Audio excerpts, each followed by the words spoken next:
l'antisémitisme, vous avez semé le trouble, vous le savez, en n'étant pas clair sur ce que vous pensiez de Jean-Marie Le Pen. Alors je vous propose de réécouter quelques-unes des déclarations du fondateur du Front National. Je ne dis pas que les chambres à gaz n'ont pas existé.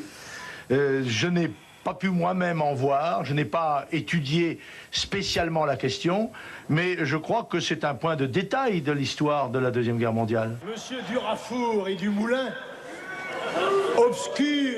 obscur ministre de l'ouverture, dans laquelle il a d'ailleurs immédiatement disparu, le Parti communiste, lui, perd des forces, tandis que l'extrême droite ne cesse d'en gagner.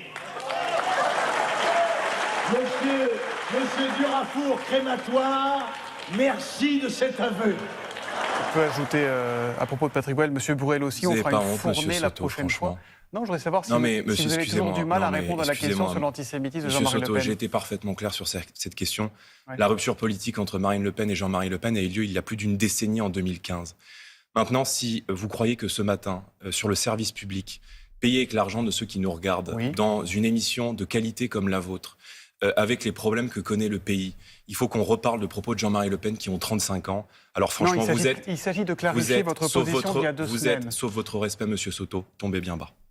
Écoutez, c'est à vous de l'apprécier. Est-ce que vous serez toujours avec son nom m'échappe, Geert Wilders, associé à Geert Wilders, dont le projet aux Pays-Bas est la sortie des Pays-Bas de l'Union européenne? Est-ce que ça sera toujours votre associé C'est-à-dire vous savez que dans son projet européen, ça va couper, il faut qu'on aille vite. Il y a la sortie des Pays-Bas de l'Union européenne. Si vous n'aviez pas passé peut-être 5 minutes sur le propos de Jean-Marie Le Pen, qui a 95 ans et qui est sorti de la vie politique, on aurait peut-être eu plus de temps pour parler de ce qui intéresse les Français. Mais enfin, je suis très heureux de voir que les alliés du Rassemblement national arrivent aujourd'hui au pouvoir dans un certain nombre de pays en Europe, ce qui veut bien dire que nous représentons aujourd'hui un espoir et que malgré les petites tentatives de rediabolisation à laquelle vous êtes compromis et soumis ce matin, les Français et les Européens ne sont pas dupes. Merci, Jordan.